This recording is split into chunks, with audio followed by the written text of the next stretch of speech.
Hello, everyone. My name's Keith. Hi, my name's Andy, and welcome to Brockton Bay.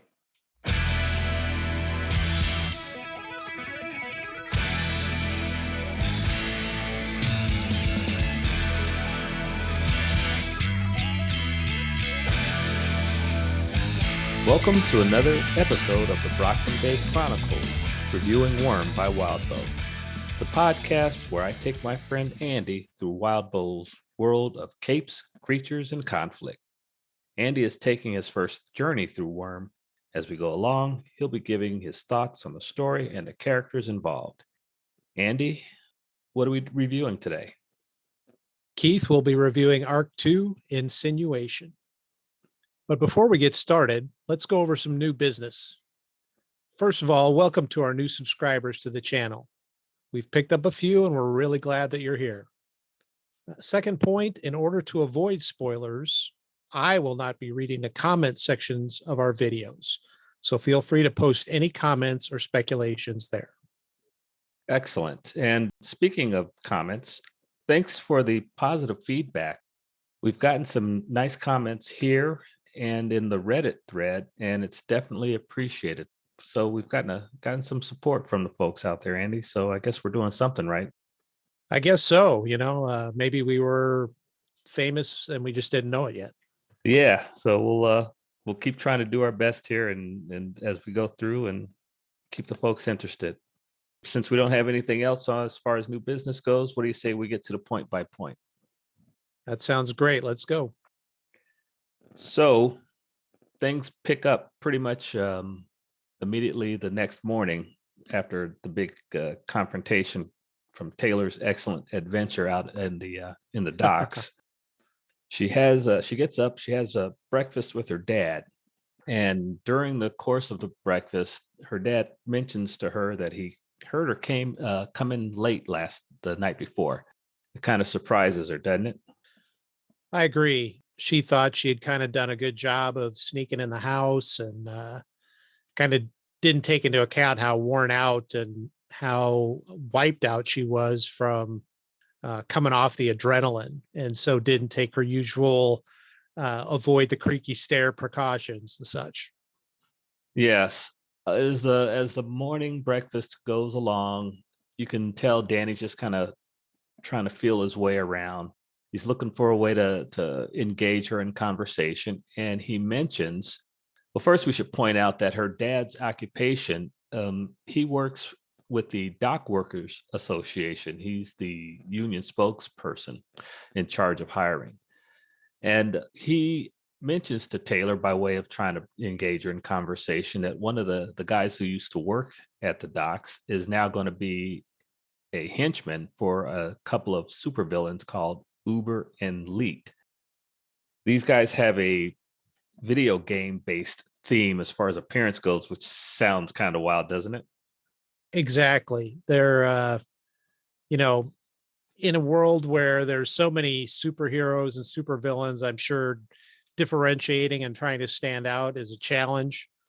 And it seems like the superpowers are kind of spread evenly across the population. So you're going to have folks that maybe have a talent or a knack for kind of self-marketing. And then you're going to have folks that are a little bit clueless. And it sounds like these guys were sitting around playing with their PS5 or whatever, and then thought, oh, hey, look, I got superpowers. Hey, let's be video game villains.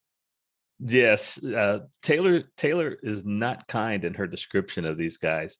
I got this quote here where she says, they were pretty much as incompetent as villains could be while staying out of jail. They're barely even rated B-list. So she has no respect for these clowns at all.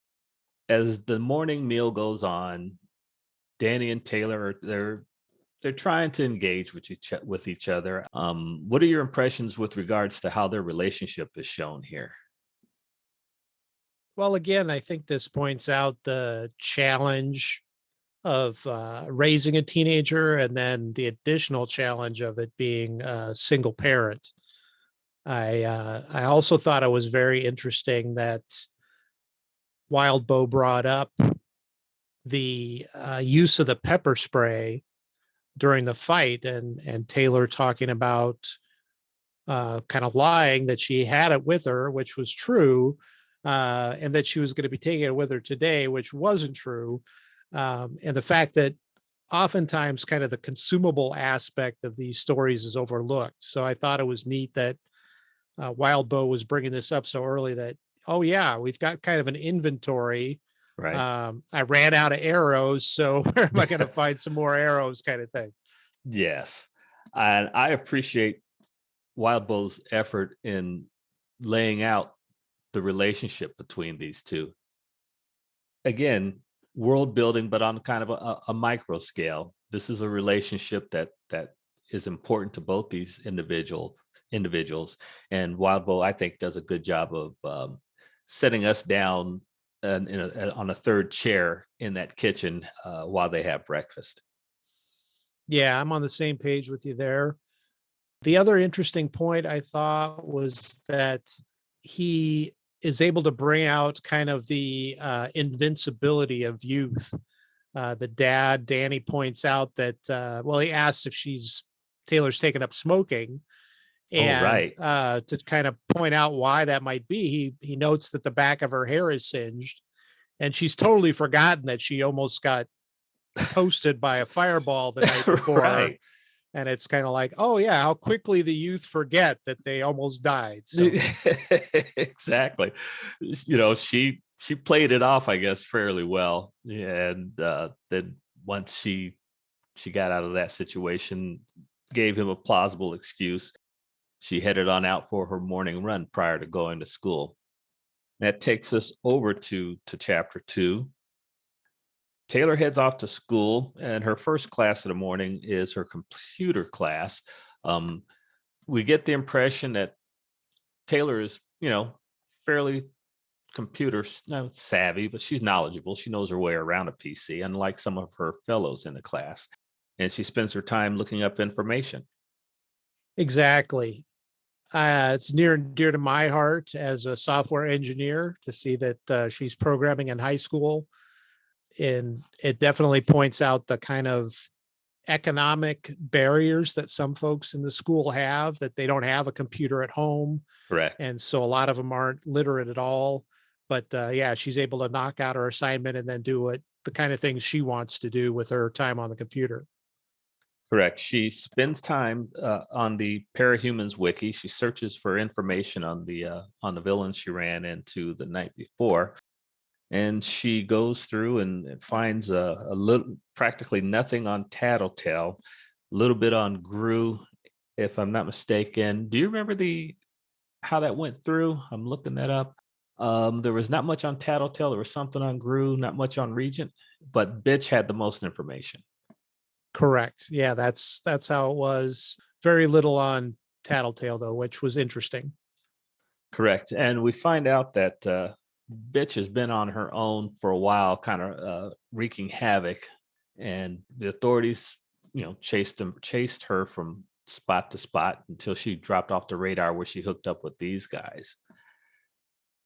Exactly. She's done a lot of different things, kind of typical of a juvenile delinquent, if you will, that has superpowers, and so she's able to get into mischief, but able to get herself out of it. And then seems to have, by joining the group, been able to kind of go incognito and not be on the radar quite as much.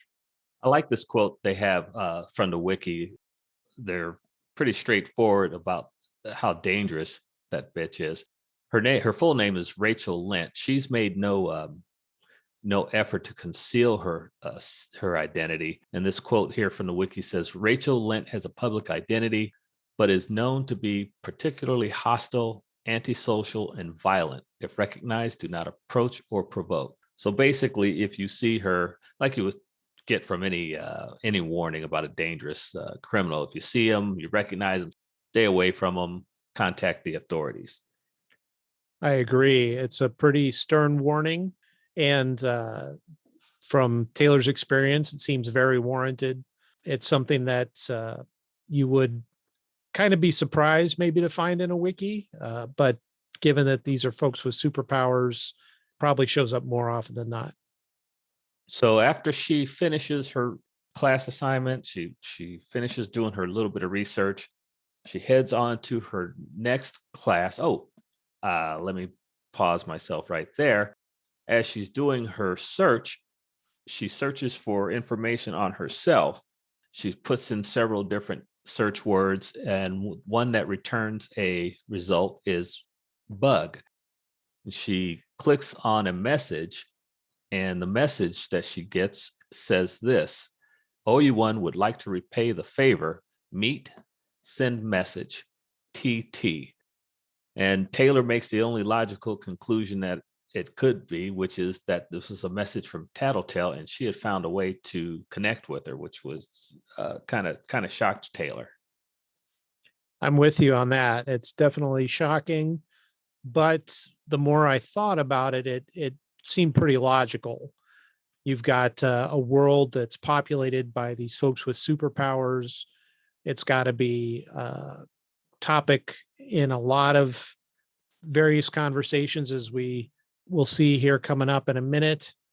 And so it's logical that these people would be on here looking up stuff, and that if you had superpowers, you'd probably want to either see what someone had written about you or even maybe fill out your own entry. So interesting that Tattletale figured out how to reach out this way.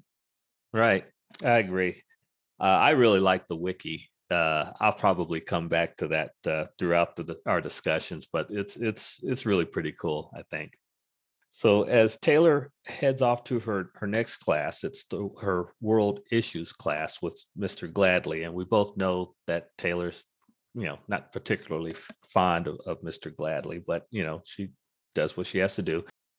And in that class is Madison.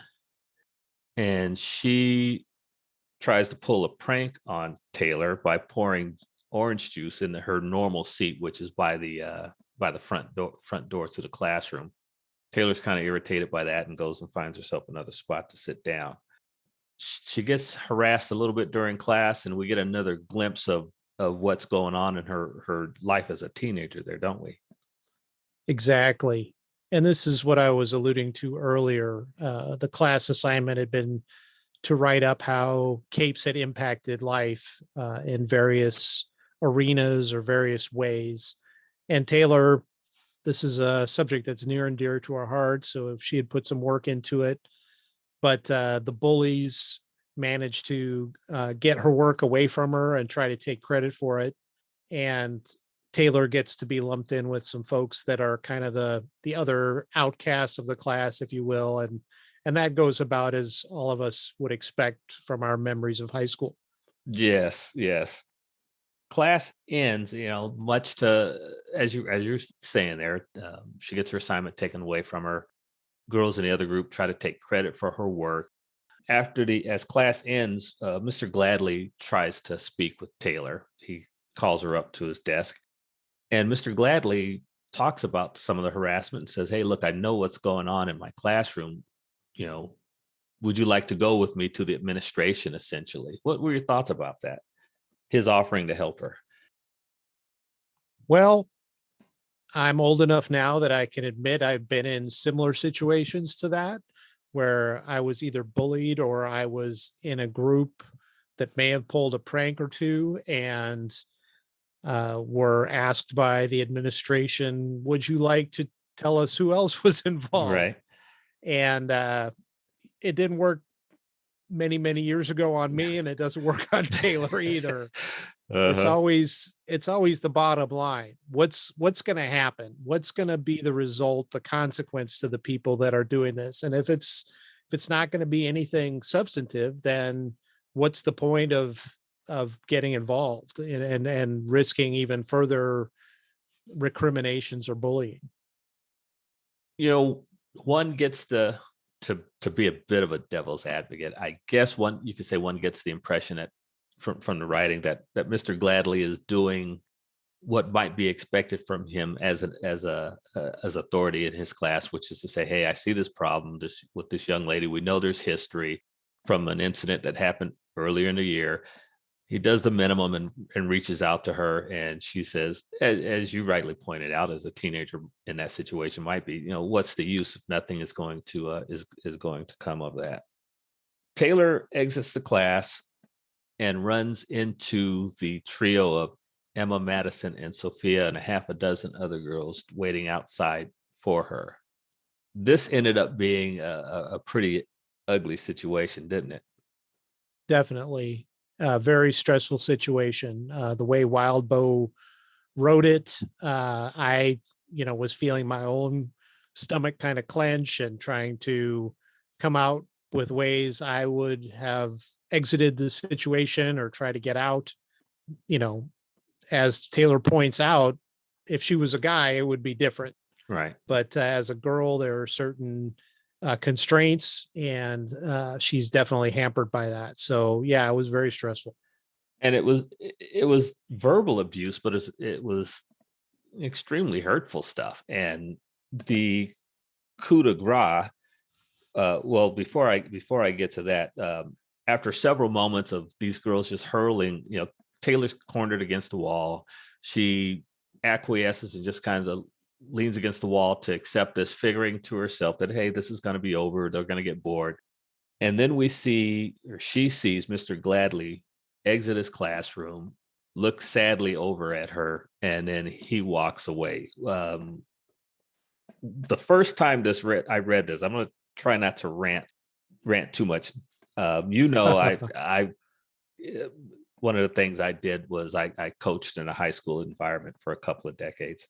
So I want to give us a hat tip, a shout out, acknowledgement to Wildbow's good writing here, because even now, when I read this thing, it ticks me off because I can just see this exchange between Taylor and Mr. Gladly, and him just kind of, inwardly shaking his head and walking away.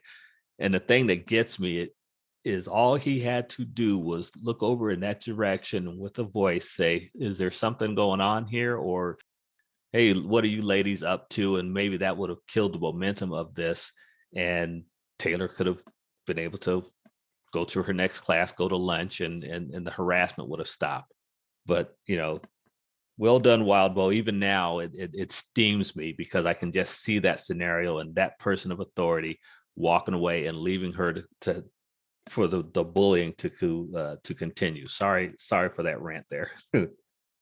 Oh, I think it's totally warranted. I was very disappointed in Mr. Gladly. As you said, it would have taken just such a minimum of one sentence and a little bit of a command voice, and it would have totally diffused the situation. It wouldn't have put Taylor in a bad spot. I can remember teachers walking down the hall and interrupting totally legitimate gatherings of kids if they were being a little bit out of sorts or a little bit boisterous. Great way to put it. Yeah. So yeah, very disappointed in Mr. Gladly here.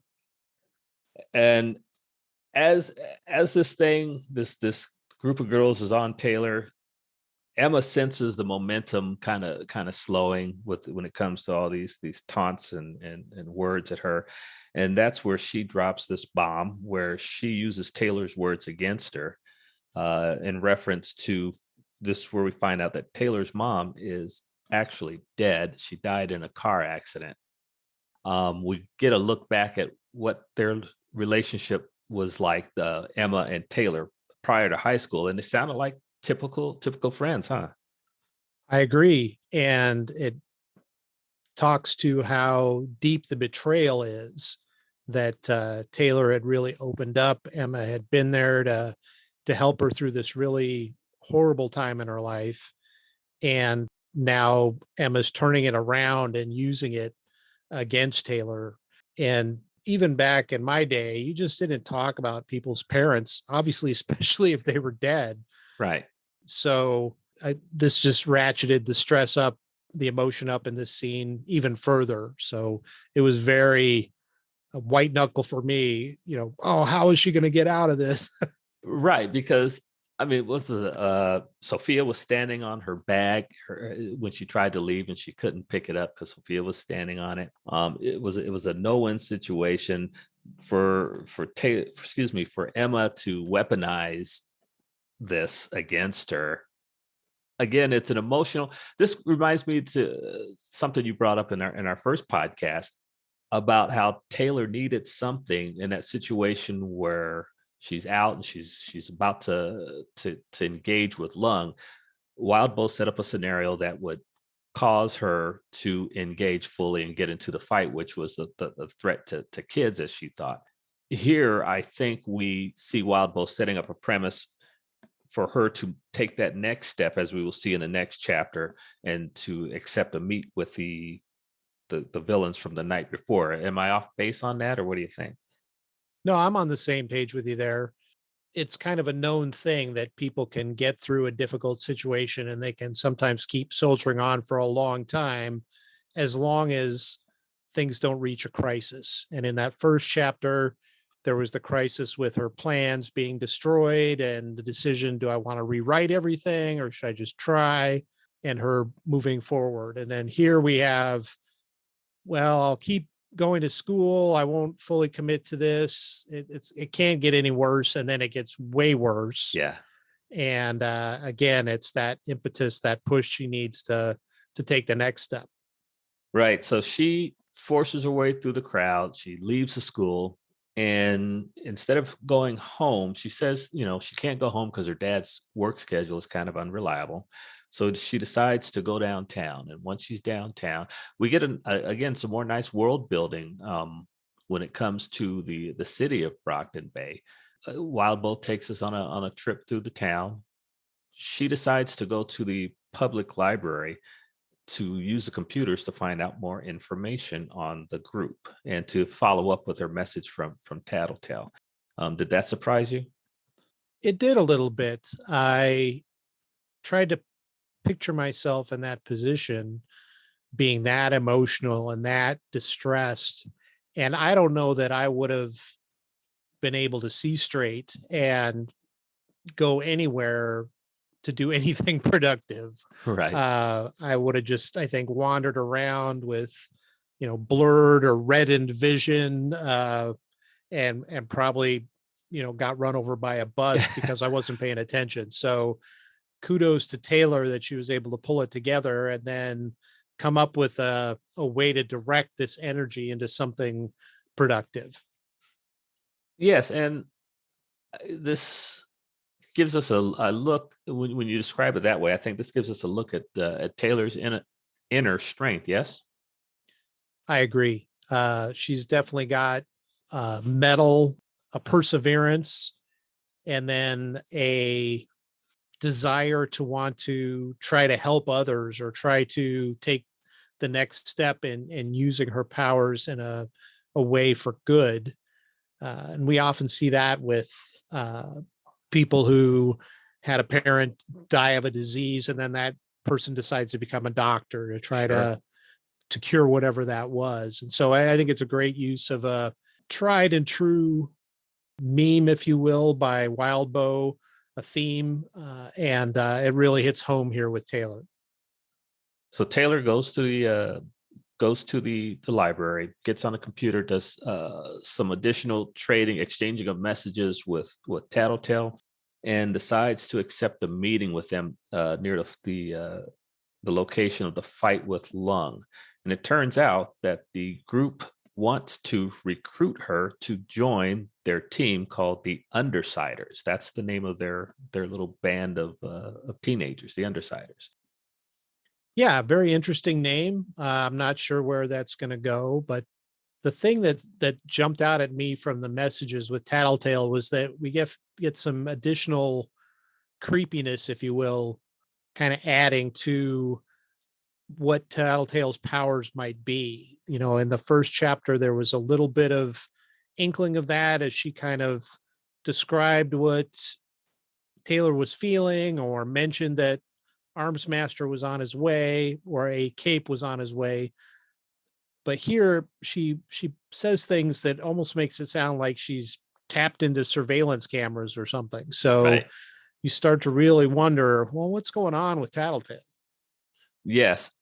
When she accepts the meetings, The Undersiders appear in their civilian clothes. Taylor makes a decision to go home, grab her uniform, her costume, and she appears in her costume. And like I said, the Undersiders want to recruit her to join their team. She's surprised by this because she has no idea. Tattletale, or Lisa, is her name. Lisa tells her that she really hurt Lung, and that kind of surprised Taylor, didn't it? I agree. It really did surprise her. And I think it's interesting how easy it can be to overlook the specific consequences of what you might be doing. And I'm guessing this is going to be a recurring theme, but it's kind of like the folks who end up dropping bombs in a combat situation versus the people who are in the infantry and having to look the combatant in the eye. Oh, and you get that kind of disconnect.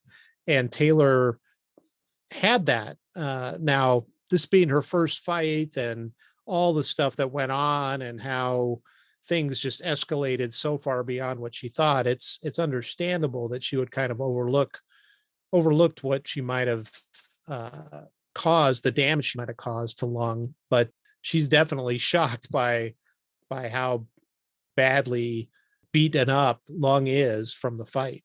yes. So as they introduce themselves all around, we find out that, as we said, Tattletale's name is Lisa, Gru's name is Brian, Regent's name is Alec, and Bitch's name is Rachel. Brian gives her a sales pitch, if you will, to join the squad, and this is what Brian says. The long and short of it is, especially with Lung taken out of action and the ABB diminished by his being gone, there's bound to be some pushing and shoving over territory and status among various gangs and teams. Us, Fault Line's crew, the remaining ABB, Empire 88, the solo villains, and any out-of-town teams or gangs that figure they can worm in and grab a piece of the bay. If it comes down to it, we want firepower. We haven't screwed up a job yet, but the way the three of us figure, it's only a matter of time before we end up stuck in a fight we can't win, with Bitch as the only one of us who can really dish out the hurt. So the Undersiders have thought out their recruitment. They like what they saw from Bug, from Taylor, and they want her to join the squad as an offensive member of the team. Yes. Yes, I agree with that. She definitely showed what she could do against a really heavy duty, undefeated villain, and how she was able to hold her own toe to toe. I think it also points a little bit to, there might be some questions about the reliability of Hellhound or Bitch, that she's a little bit maybe of a loose cannon. And so they want to make sure they've got somebody that might be a little bit more dependable, right, and a little bit more level-headed. Everybody likes to have one of those kind of berserker types in their party, right? But that sword cuts both ways, and so you want to balance it out as much as you can. And in this recruitment, we actually pick up some names of some new groups. So we know the Undersiders, Fault Line's crew, Empire 88, and also we find out names of a couple of heroes: Alexandria, Glory Girl, and Aegis. So the world of capes, Wildbow is giving us a few more names, a few more groups to consider. So the world is expanding a bit. What were you thinking about that at this point? I thought it was interesting that he's getting into kind of the ecosystem or the environment, where he's talking about the power vacuum that could occur with the diminishment of ABB, and how groups need to figure out what the new dynamic is going to be. And even if they aren't out to carve out more territory, they need to be prepared when things start to get sideways, or when additional battles come up, or people come after them. So I thought that was very interesting. And it was a great way to, like you said, start introducing more of the players and bring them into the limelight, so to speak, so that we can start expanding the powers that are around and what might be Right. happening. Right. So Taylor assesses their offer, and she considers that as we're moving into the next chapter, she's thinking in terms of being able to go in there undercover, and with the idea of gathering information on these guys. This is as we need to remember that this is a group that Armsmaster said had been giving the good guys problems. And so Taylor's thinking, you know what, if I agree to join these guys, maybe I can get some additional information and be a spy, an inside person, feed this information to the good guys. Sounds like kind of a risky thing, but you said that kind of invincibility of youth. You think that's factoring in here? I think it is, but I also think it harks back to something I mentioned in the first episode when we talked about the wards and how my team player mentality would have had me jump at that offer. Right. Even though this is a villainous group, Taylor has seen that they're somewhat decent people, at least on the surface. And that sense of belonging is kind of in everybody. And so even though it's an undercover gig and she's not going to be a villain, she starts to actually enjoy a little bit the feeling of belonging. Yeah, and that's just a human thing, Yeah, I agree with you on that. That's a human thing. Yeah, it's a chance to belong to a group, whether it's the good guys or the bad guys. Having a chance to interact with people who aren't in school trying to cause her pain is probably an enticing thing as well. So Taylor agrees. The Undersiders are pretty happy with themselves, and they invite her back to their loft. They get there. The guys and Lisa show her around. Rachel is out at the moment. They're speculating. Brian believes she's out walking her dogs. They talk a little bit, and then Rachel returns, and all kinds of wildness cuts loose, doesn't it? It does, but if I can backtrack for just a second. Sure. One thing that creeped me out was when Tattletale started explaining her powers a little bit more. Oh, yeah. And it also panicked Taylor. We got quite a bit of information. Finish your point on that and then expand on your thoughts and impressions on the powers. Well, it seems like Taylor isn't a full-on mind reader. Taylor? But or Tattletale? I'm sorry, Tattletale, yes. Tattletale isn't a full-on mind reader, but she's able to infer a lot of information, especially if she's able to focus on the subject. And so then Taylor, as an undercover or a spy, immediately thinks, great, I've got a mind reader I'm trying to trick. This isn't going to work very well. And so you could imagine that as Wildbow was writing this, or I imagine it, that the panic could really get ramped up pretty quickly, and things could have, it could have been the end of the story, kind of, with the undercover gig. But then, as you said, Rachel arrives, and the story goes off in a totally different, more violent direction. Yeah, and we should mention that Brian, the team mentions to Taylor that they voted, and Rachel was against inviting. Good point. Right. Inviting Taylor in. They had bad luck recruiting a couple of additional people, one of whom joined Fault Line's crew. So as you said, Rachel arrives and has her dogs attack Taylor, and that was kind of a wild scene. You were reading that section. Tell me what you were thinking about that fight as it went down. Well, I could get that Rachel didn't want a new person in the group, that she seems like a very isolationist, I'll make it on my own kind of person, and has kind of subverted that a little bit to be in this group where she's not constantly on the run. She's got a little bit of protection, but doesn't really want to change it anymore. Doesn't want to have to try to break in somebody new, so to speak. But for her to go full on dog attack took me by surprise. And I was not sure where this was going to go.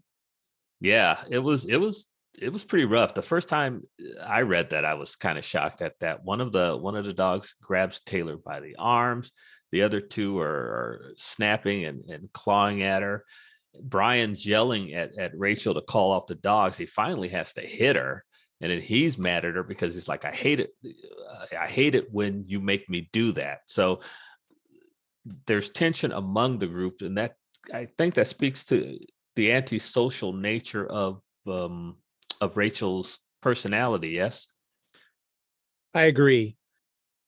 The fact that he's had to do this before kind of harkens back to what I was saying earlier about the berserker nature of Bitch. Yes. Mm-hmm. And that if you read back in the old sagas, the berserkers were just as likely to attack their own guys as they were the enemy. So you had to be on your toes if you had a berserker on your side. You had to watch your front and your back. So, and Gru, as the biggest one of the group, is the person that falls on him to kind of keep Rachel in line, but he obviously doesn't like to do it. That's not how you want to try to lead a group of people or get along with a group of people. But yeah, she's very antisocial. Taylor, after Rachel whistles and calls her dogs off, Taylor kind of lets go. She thinks about how she's been holding back when it comes to the bullies, and not, using her powers on them, or not trying to engage with them physically. And she basically says, why am I holding back here? She reaches for her bugs. She storms across the loft and commences to kicking Rachel in the face and in the stomach. She uses her bugs as a shield between her and Rachel's dogs. And it's a physical confrontation. It's a fight. And these girls are trying to hurt each other. Wow. Yeah, it's quite a fight. And it definitely seems like Taylor is getting to vent her frustrations, all the stuff that's been kind of pent up. She's totally justified in trying to get some payback here and shut down a person who's set dogs on her. Right. So I could very much relate to the way this went down. And I was rooting for Taylor to knock Rachel out or knock out a tooth or something. Right. So Lisa and Alec pull Taylor back. And she says essentially, screw you guys. I'm not down for this. I'm out. And she heads for the door. And as she's heading downstairs, this is the first time we get to see Brian use his power. Tell me about that. What were your thoughts on that? Well, this is kind of what Wildbow had been implying or hinting at earlier when Taylor was going through the wiki and reading about other folks, and then her encounter with Lung, that there are gaps in the information in the wiki. Right. You mentioned that before. Yeah. And so as Gru is doing his powers, it's not just darkness. It's almost like some kind of black woolen blanket that's wrapping around and blocking sound and touch and smell. And the only thing that kind of lets Taylor keep moving is that she has the bugs that she can access and get their sensory input. Right. She almost drew a kind of, I envisioned it as kind of a topographical map of the loft, and she was able to orient herself that way. That's a great visual. Definitely. That's a great way to put it. But she's taken aback by this realization that Gru's powers extend way beyond what's written up in the wiki. Correct. Yes, it's complete and total, sensory deprivation. So Taylor comes down, manages to use her bugs to help her find her way downstairs. She's pissed off at the world. She's pissed off at Brian. Brian apologizes for what happened with Rachel. He tries to convince her to stay, and he makes a pretty powerful statement. He says, if it were up to me, I'd kick bitch out and keep you. And that kind of shocked her. I think you get the impression this is the first time she's had someone say, hey, I want to hang around with you. You're important. You could be a real asset to us. She's certainly not getting that kind of support among her peers at school. I could totally relate to that. As a very short person in high school, I was pretty much always the last one picked for teams. And so you definitely get that impression that Taylor feels that way. And here's somebody picking her over someone else that has a lot of firepower. Rachel is a tough customer. So yeah, for Taylor to get called on ahead of Rachel, I think is a very confidence building to her and leads to her. I think that's the final piece that gets her to change her mind and come back, which is it seems like the right thing to do, but I don't know that I would have been able to do that. I think that bridge would have been burned for me. Yeah, I agree with you. Part of the thing, Gru uses to get her to come back. She's like, look, at least let me have a look at that arm. One of the dogs, the one who bit her arm, punctured her skin. She's probably going to need stitches. She's like, please let me at least clean you up. We'll get you some new clothes. Taylor realizes, oh heck, my costume's upstairs. I'm okay, fine. I'll go back with you and we'll sit down and we'll talk. And Brian smiles and they head on upstairs. That takes us over to chapter 9. Brian and Lisa patch up Rachel and Taylor. And as that's going down, we get Alec to explain his power. That got interrupted by Rachel's dogs attacking Taylor. This was something new. Alec's power. Thoughts on that? It was an interesting power. It kind of reminded me of some stuff from various role-playing games I've done over the years. Kind of minor magic, if you will, not anything that can really harm people, but it's something that can be very disruptive, and if used well, can definitely turn the tide in a battle or an engagement. So it's very interesting. The other thing that was touched on here and then is expanded in the next section is the idea that the supers have trouble figuring out what the limitations of their stuff might be. They don't know, for instance, and more creepiness from Lisa or Tattletale, she's able to tell Gru or Brian that he's probably able to block radiation with his power, but he's not sure how to even test that out. So, oh wow, yeah, that's correct. We've got the sense that people use what they feel comfortable using, but know that there might be more out there. They just don't know necessarily how to figure out how to use it or what might happen. Yeah, this good point. This reminds me of why one of the reasons I was glad we were able to do this, because I knew you'd pick up on things that I had missed in my first read through, and then give me a chance to revisit those things and see them in a new light. So yeah, Brian doesn't know everything that his power can do. Lisa, her supercharged intuition allows her to make better than educated guesses about some things. She did talk about going back further in the arc. Taylor had been querying Lisa about how she knew Arms Master was coming to the lung fight. Turns out that Lisa's pretty good about hacking the PRT's surveillance cameras. She guesses, she's able to intuit passwords, gets into their computer system, and is able to keep up on the politics of the teams, their rotation schedules when it comes to going out in the field and so forth. There's a little more to her power than just educated guesses. And that makes her the the creepiest one by far of this group for me. Even And more so than the darkness. I mean, sensory deprivation, that kind of freaked me out. that is freaky, but having someone invade my mind, I think even people who are good at like emotional intelligence and kind of say, oh, well, you're probably doing that because this might have happened to you. Mm-hmm. That's enough to kind of weird me out. And so, Taylor's or Lisa's powers are at a whole nother level. And so that would be even more frightful to me. And I think to Taylor, if she hadn't been distracted by the dog attack, I think her panic would have been ratcheted up another notch. You think it would have got, theoretically, it would have got to the point where Lisa would have intuited what her true purpose was? That's what I was thinking. Yeah.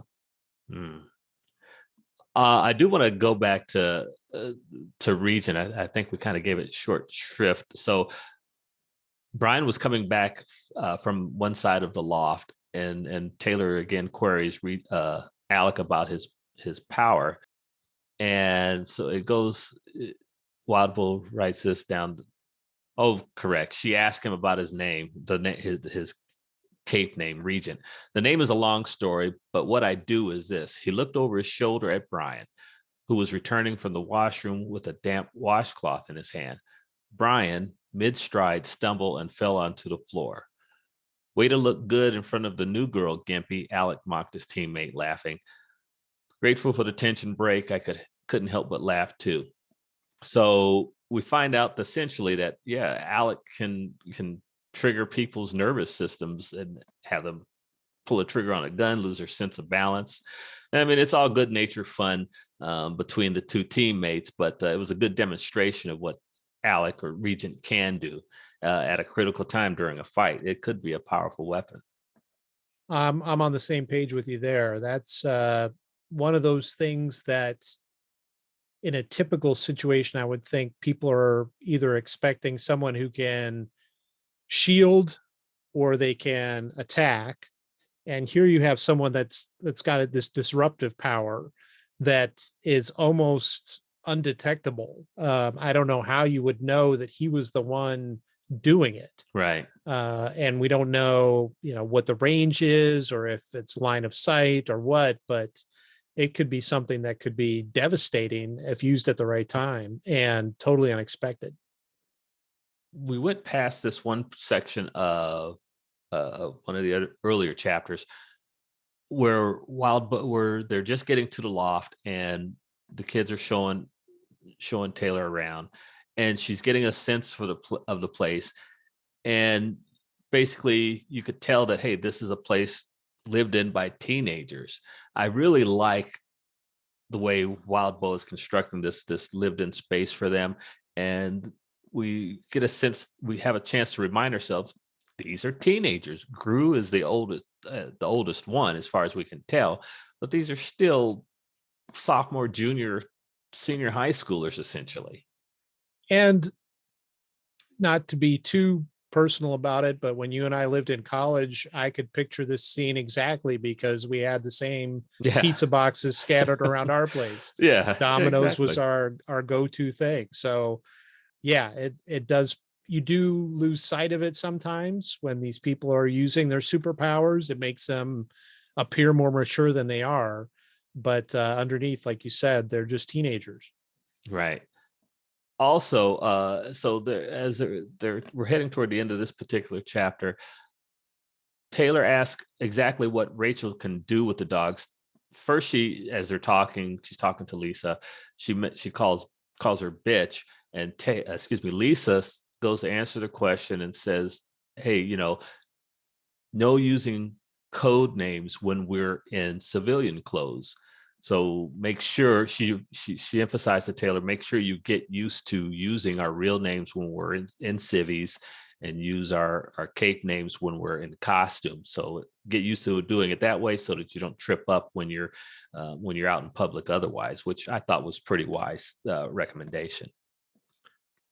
It is, but I think it's going to make our podcast more difficult, as we've already experienced today, trying to keep names straight. Yes, yeah. But it makes total sense. Yes, I agree. So we find out that that Rachel can use her power on any dog, not just the three that that she has with her, whose names we don't want to give them short shrift. The names of her dogs are Brutus, Judas, and Angelica. As I was saying, she can use her power on any dog, but only those three are trained well enough to listen to her when she has them pumped up. So, Taylor controls bugs, and Rachel can use her power to enhance canine animals. Which is even scarier because I could imagine her powering up a pack of mangy critters in the back alley of the docks, and nobody knows who they're going to attack or what they're going to do. So, and I could see Rachel doing that. She seems like she's definitely got the nuclear option in her back pocket, and good way to put it. So yeah, it could be scary. So the team invites Taylor to stick around and have some pizza. She decides to do so. She goes and calls her dad. Her dad's panicked at first, and she calms him down. It's like, look, everything's fine. I think I kind of made some friends here. And her dad is surprised and pleased by that. She asked if she can stay over, and he said, hey, if you're doing okay. And she agrees and says, yeah, I'm doing fine. He asked, what are they like? And she says, quote, they seem like good people to me. I lied. And that's as she's staring at the money and the handgun on the table as she's talking to them. Oh, they're okay. They're fine. Yeah, that's an interesting juxtaposition there, because a lot of it does make it seem like they're fine. You really kind of get whipsawed back and forth a little bit. 1 minute they're joshing around, one of them's got the other one in a headlock and kind of laughing about it, and then the next minute, there's a gun on the counter, or you're being attacked by a dog. So it's back and forth, and you're not sure. But in the end, Rachel does feel, or Taylor feels, that she does kind of have a sense of belonging, and I'm sure her dad is relieved that Taylor's maybe got some friends, because I'm sure he was really worried about her and the bullying and not having a mom. Agreed. So she having someone in her life is a big relief, I'm sure, to her dad. Definitely. And then that's the end of the chapter 9, and we're on to the interlude, Victoria. And this is where we meet Victoria Dallin, aka Glory Girl. Give me your overall impressions of this arc. Tell me what you were thinking about this, Glenn. This was interesting. I wasn't sure how it really fit together with anything until they started talking about kind of that same power vacuum that people are concerned about now that the ABB has been disrupted. But Glory Girl is kind of like Supergirl, if you will, but with even more firepower, if that's possible. So that was very impressive. And it made me think that there must be way more villains than superheroes, or else the superheroes would just clean up everybody and that'd be the end of it. Yeah, we meet her. She's pursuing a skinhead who's brutally assaulted a black woman on the nearby college campus. And as part of her interrogation, she ends up kicking this guy's butt. We're not obviously going to feel sympathy for a skinhead, but she nearly kills him. And in a fit of desperation, she calls her sister Panacea, aka Amy. And it turns out that Panacea is a healer. Did you see anything? Did you expect any kind of a power like that? I did not. I don't remember anything like that in any of the other superhero stuff I've read. You have folks like Wolverine who could heal themselves, but it didn't extend to others in general. And again, it points out, as we get into Panacea working on the criminal, that she doesn't really know how far her powers extend either. And it points out again that these are all folks trying to figure things out, and there's no like diagnostic equipment that you can hook up to say, oh, your healing goes up to 9. And it's also can be injurious. It could hurt people and cause them to be crippled or whatever. So it's just an interesting twist. And everything else, I mean, I guess in the original Superman movie, he's not sure how fast he can fly, and he flies Right. fast enough to turn, reverse the spin of the earth and turn back time, Right. which is a little bit, way out of whack. But other than that, I can't recall a time where people weren't sure what their powers could do. And, Right. and it seems like this is coming up a lot, which leaves a whole new area to explore, I think, and a very interesting area that Wildbow can venture off into, and not sure where he's going to lead us on that. Right. It turns out that Panacea and Glory Girl, well, first of all, Panacea is Glory Girl's adopted sister, and they are part of a family group of heroes called New Wave, and they're not government sponsored. Their thing is heroes without face mask or anything like that. They're accountable to the public. They're not controlled by any government sponsor or institution, which is pretty different than other organizations. So as they're interrogating this dirtbag on the ground, they're using the idea of withholding Amy's treatment of him to elicit the information you were talking about with regards to the power vacuum. So I wouldn't call it torture. It's just so much, hey, tell us what we need to know. Tell us what your leader is planning, or we're going to leave you with a broken back. Yeah, it's almost more like a blackmail type thing, I guess, Right. or some kind of manipulation that way, maybe psychological torture. But Glory Girl wasn't getting through to him any other way. As she said, fear causes people to react in different ways. Some people cave in, and some people just dig their heels in harder. And that's how this guy was doing it. So they had to get through to the skinhead somehow. But yeah, the New Wave thing is interesting. That definitely raised my hackles a little bit. I tend to be, I guess, a rule follower, and these folks seem to be kind of going a little bit rogue. Lawful good. Nothing wrong with lawful good. Right. There you go. Good way to put it. And these folks seem more neutral, which could work in your favor sometimes and work against you other times. So it'll be interesting to see how that plays out. Right. And it turns out that this is not the first time that the Glory Girl has gone too far with interrogating a scumbag. And she's had to rely on Amy to pull her fat out of the fire, so to speak, because if they didn't heal up some of the wounds, she could get in genuine trouble with the authorities.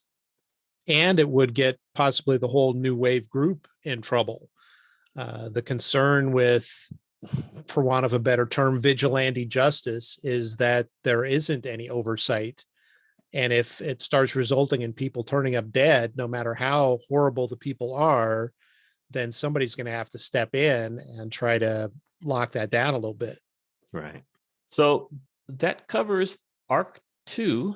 Your overall thoughts on the entire arc is more. I thought it was more world building, except for Taylor's issue with the bullying at school. What are your feelings? I agree with that. There was a lot of expansion of the villains that we know about, the organizations we know about, the supers we know about. There was exploration into powers and how limited or unlimited they might be, and the fact that people don't even know maybe what they can do. Right. And that they sometimes spread disinformation about what they're able to do so that they might be able to take opponents unawares. So it sounds like we're laying down a foundation for what's to come. And I thought he did a pretty good job in this arc when you put it on top of the arc before. So, and with that, that's the conclusion of that section. So it's time to talk about Andy's key character of the arc. Again, whether hero or villain, cape or civilian, Andy will identify the character that stood out to him, whether it's for good or ill. And Andy, in this section, did you happen to have a key character for this particular arc? Actually, I had two of them. Okay. And it was a little bit of a flip-flop for me as kind of a hero almost. I like Tattletale. She was reaching out to Taylor. Lisa was acting almost like a big sister to her at times and helping her to feel. At one point, Taylor says, "I didn't even realize I needed a hug like that, but it felt so good." Oh, right. Sorry to interrupt you. Yeah, thank you for mentioning that. I really liked that particular line. Yeah, that was really good. Go ahead, continue. So I liked how she was reaching out that way and trying to connect to Taylor on a more person-to-person level rather than just part of a superpowered team. But I am definitely creeped out by her abilities and going in my mind. Oh my gosh. Yeah, I guess I've read too much science fiction and seen that mind-bending power used in too many nefarious ways. And then as what you would think is a good guy, but I'm terming a villain, I am really not a fan of Mr. G. I'm with Taylor. Mr. Gladly is a big time poser. He's trying to look like he's a good guy and he's there to help, but I don't know what his problem is, but he's not stepping up when he needs to. All right. Okay. All right. Those are our key characters of the arc, Tattletale and Mr. Gladly. So this is the end of our second podcast. Anything we want to touch base on before we shut down for this particular broadcast? No, nothing in particular, but the way Wildbow kept coming back to kind of the power vacuum, I see that as being a central theme going forward, and that makes sense. You get one group who's kind of been dominant, they get disrupted, then there's going to be a big change in the power dynamics. So looking forward to see where that goes. Yeah. So you think that might be a thing going forward then, huh? I'm thinking it might be. Yeah. It's the fact that the interlude touched on that too, from kind of the superhero side of it. I'm thinking that everybody's focusing on that. So he's trying to lead us there, I think. Okay. Outstanding. And as we're shutting down for this particular broadcast, we want to once again say thanks to the new subscribers. We're certainly glad that they're joining us on this journey. If you haven't subscribed, we're glad that you at least decided to come back a second time and give us a listen. And we hope you will consider subscribing. Overall, thanks to everyone who's paid some attention to us, and we're going to catch you in the next video, we hope. Definitely. Thanks for being here. We're enjoying it. It's great to reconnect with Keith and the way we used to do back in the apartments in lovely Arizona, back in school, talking about movies or books we were reading. And so really enjoying it. And I hope you are too. All right, folks. Thanks. And we will catch you next time. Take care. Bye-bye. Thanks for joining us in this video. We hope you'll like, comment, and subscribe. If not, thanks for stopping by anyway, and we hope you'll return. Music is by the band YYNOT from their self-titled debut CD. You can find more information in the link down below. Catch you later.